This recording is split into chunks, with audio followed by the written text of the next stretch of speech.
My name is Melissa Jest, and I bring you greetings from the Historic Preservation Division for the state of Georgia. When I was asked, what are you doing to advance equity and inclusion through preservation, I couldn't help but think about my first job working in my beloved hometown of Savannah, Georgia. There, working with the residents and neighbors, I was advancing equity and inclusion in Savannah's predominantly Black historic neighborhoods that surround and support the downtown landmark district that most people know. In 2000, I was doing DEI work, advocating for the equal treatment of other historic neighborhoods, and building a sense of belonging to the preservation movement amongst people of all classes and races. Today, I continue my work in Georgia on a state level, as the need persists for specific outreach to communities of African descent and communities of color, and for technical information and intervention to save and document the hundreds of historic resources left off the radar of traditional preservation and heritage programs. To borrow the sentiment expressed by Ford Foundation President Darren Walker, preservationists don't wake up saying, let's see what Black and brown people I can exclude from the movement today. But that's what's happening, and that's definitely the perception. I do believe the majority in the preservation field and movement can recognize and admit to preservation's role in disenfranchisement, no matter how small, and can choose to act directly to facilitate bringing benefits of preservation to all people in all communities. While I have no magic innovations to report, I must report that my preservation work here is made possible with a network of 3,000 constituents throughout Georgia's 159 counties who are working on the ground in their hometowns, and without whom the work of diversifying the preservation movement here would screech to a halt. Hi, I'm Dr. Michelle Batchelor Robinson, and I'm a professor in the English department at Spelman College. So the question about what am I doing in my community to advance equity and inclusion through preservation involves multiple historically Black communities. I wrote a grant that was funded by the Andrew W. Mellon Foundation that piloted 6 HBCU HBTSA partnerships. Each partnership identified a historic preservation project to be housed within the community and are working together through student engagement to create the projects. Hi, my name is Garlington, and I'm with Historic Macon Foundation in Macon, Georgia. The first thing I should say is that probably the biggest accomplishment for our organization this year has been just the awareness that preservation and our organization have not always been reflective of our community and not always focused on inclusion and equity. We also don't often talk about the neighborhoods that where buildings don't exist anymore. We have several neighborhoods in our community that were decimated through federally backed programs such as the highway program and of course urban renewal. And we as an organization have had a hard time knowing how to interpret those places without buildings and without houses. We're aware of that, and we know that we need to do better and can do better.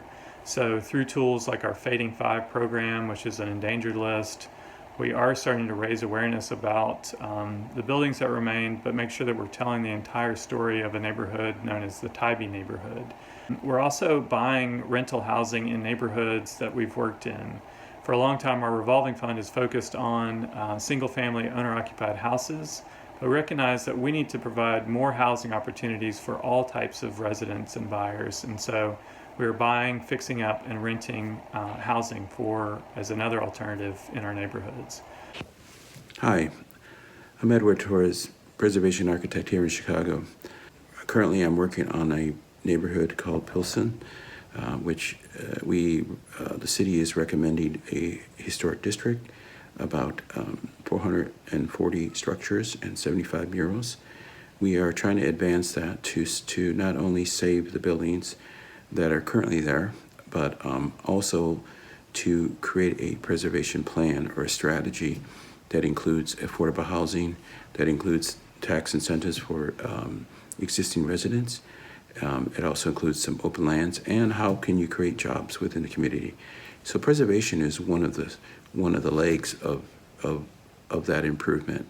And I think this model is going to be more popular as we see that preservation doesn't stand alone. It needs these other elements to minimize gentrification or misplacement once a district or a community becomes a district. Hello, my name is Linda Williams, and my affiliation with the historic preservation field is I gave tours of this area for 5 years through an organization called Restoration Exchange Omaha, and that group encouraged me, inspired me to earn a master's in historic preservation, and I did that through Boston Architectural College, and I earned that degree in 2014. I'm the first African American female to earn that degree from that school. Well, I created awareness for 5 years about Wigington. This building was designed by Omaha's first African American architect, Clarence Wigington. He designed it in 1909, and then it was built in 1913 after the Easter tornado ripped through here and killed 200 people and destroyed a lot of African American properties. And so I've been creating awareness about this unsung hero for a long time. And giving tours to students, their perception of this area of being bad and not a good place to be or live changes within minutes after they learn about the history of the area, especially about Wigington. Hello, I'm Denise Gilmore, and I serve as the Senior Director in the Mayor's Office of Social Justice and Racial Equity.